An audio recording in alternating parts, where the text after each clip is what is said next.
Okay, here's the 1974 149. It's made by International Harvester back when they was making Cub Cadets before Michigan Tool and Die took over, which is now what you would probably know as MTD. I'm not real sure how many hours this tractor has. It does not have an hour meter. When I received the tractor, it was in pretty bad shape, heavily rusted, and needed a lot of work. The tires do hold air. The front ones are original to the tractor, believe it or not, and they do have tubes in the front. They hold air. The rear tires are probably bought back in 2006, 2005. I paid $125 a piece for them. I bought those brand new. They have little to no wear on them. The seat is brand new, as you can tell. It is a Cub Cadet seat. The cover right here, I do have the cover, but I don't have the bolts that go to it.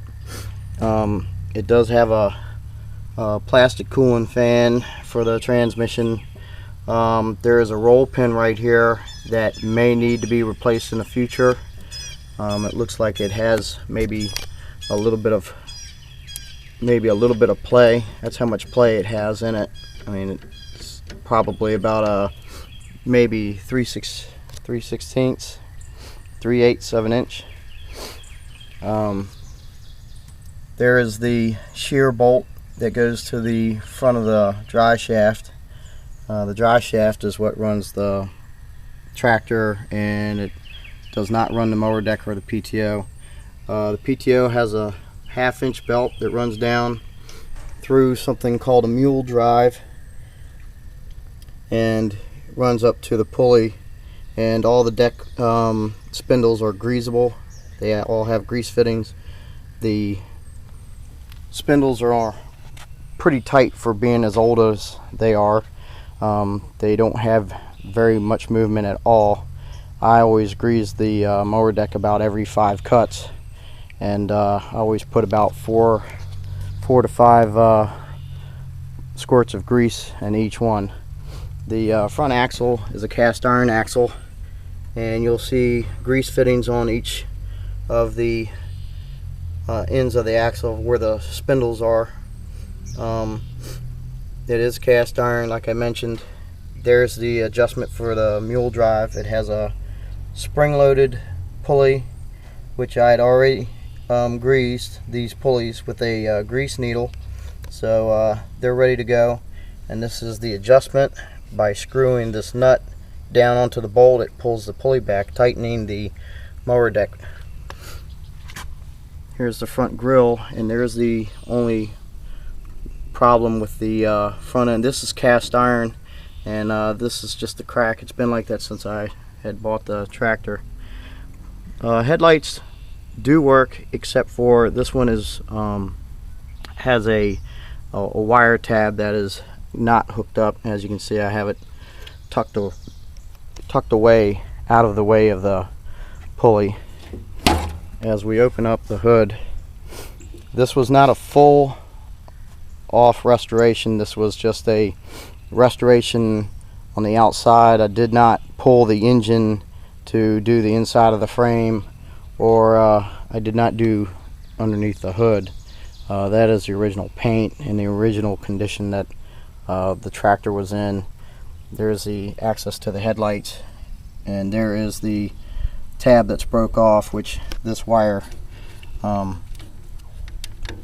there's a wire right here that will come out, and you can put it in. The PTO is in the front here. The condition of the PTO, I've used it to cut just under about 2 acres. I never let the grass get more than 4 inches tall before I'd go cut it. I never really cut heavy, thick grass with this. I never had a problem with it slipping as long, as I've had it. It's just that if you're going to cut really tall grass, I'd recommend probably to you know, bush hog the area first and maybe go back and hit it with a mower. Here's a hydraulic deck lift on this. If you pull it back, it pulls up the mower deck. If you push down, you will see that you'll see that it'll lower it down as well. The height adjustment for the mower is on this. There's a knob that used to be here. It was a big plastic knob. It was never there when I bought the tractor. I never did replace it. I had used vice grips on this to just set the mower height and left it at the height that I felt comfortable with it, and it's, you know, still at that height, which is about 3 inches. The headlight switch is underneath the here. You just turn the knob left or right to turn it on. Charging system does work. This is the starter generator. It starts the motor with this belt, and also once you let off the key and it starts up, it charges the battery and works the lights and everything else. Underneath the seat, you'll see the spot where you'll see the voltage regulator, which is very easy to get to, and the battery. And actually, I feel, you know, I felt like the battery was weak, but it actually starts it right up, so I don't think you're going to have to go buy a battery or anything like that. There is the area where there used to be 2, I believe, reflectors or lights, and I never did put lights or reflectors back on the back. They never were there. I never did go and put them back on. The transmission is a cast iron transmission. It's pretty heavy. It's hydrostatic. In order to check the fluid, and you don't use gear oil, you use hydraulic oil or hydrostatic oil. You pull this check this, well, it's a fill bolt, and you just pull that out, and it should be right up to that level. And then on top there is a vent that you don't want to paint. It is a brass type of vent for the crankcase on it. It does have disc brakes, as you can see. The condition of the brakes, I'm not real sure, because when you operate the tractor, when you go to slow down by using this lever, you push this lever forward to go, and the farther you push it, the faster you go, and you pull it backwards and it does the same. When you go to slow down, you just pull it back, and it really pretty much slows you down. It's almost like you really don't need brakes. I've never had to push the brake pedal down for any reason other than to lock the brake down to hold this in neutral so the tractor wouldn't move on me. But that's pretty much it. The gas tank and everything is clean. The motor is 14 horsepower. It's the original motor as far as I can tell. It does use a little tiny bit of oil. You know, if this is a tractor that you don't mind to do a little bit of work yourself on, it'll be pretty good. You know, you got to figure it's 38 years old. It's not like a brand new one, and you know, you can't buy a brand new one nowadays that's of this kind of quality. You know, with the motor, hydrostatic, everything that this has, you would probably have to pay about $3,500 for a tractor with a drive shaft, hydraulic lift, and a 48-inch deck. The stickers on the hood and on the side here, they are the original stickers to the tractor. I had taped around these and did a pretty good job with trying to keep the paint off.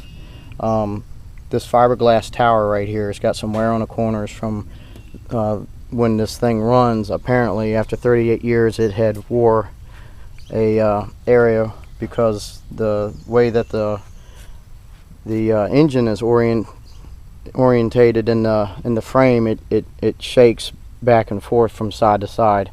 So it's not like your normal tractor. It does have some shaking when you go to really give it gas or anything. It's got pretty much a lot of power. So anyway, there it is, and let me know if you're interested in buying it. Oh, and I'll go ahead and start it up for you. while I'm out here with a video camera. Pretty much I put it about maybe about a quarter throttle, and it's kind of warm. I might not have to use the choke, which is right here. It's real easy to move, so I just push the pedal down just to make sure that this lever does not move forward or backwards. So we're going to crank it.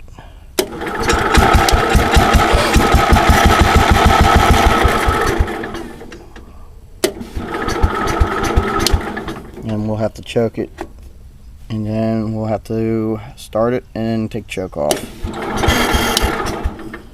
Alright, and then we'll do it again.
Well, there you have it for right now. If you want to come down, or if you feel like that you want this tractor and you're serious about it, just shoot me an email, and we'll set up a time, and we'll let you take care of it, because I'm pretty much it just sits in my garage. So alright, well, thanks for looking at it, and talk to you soon.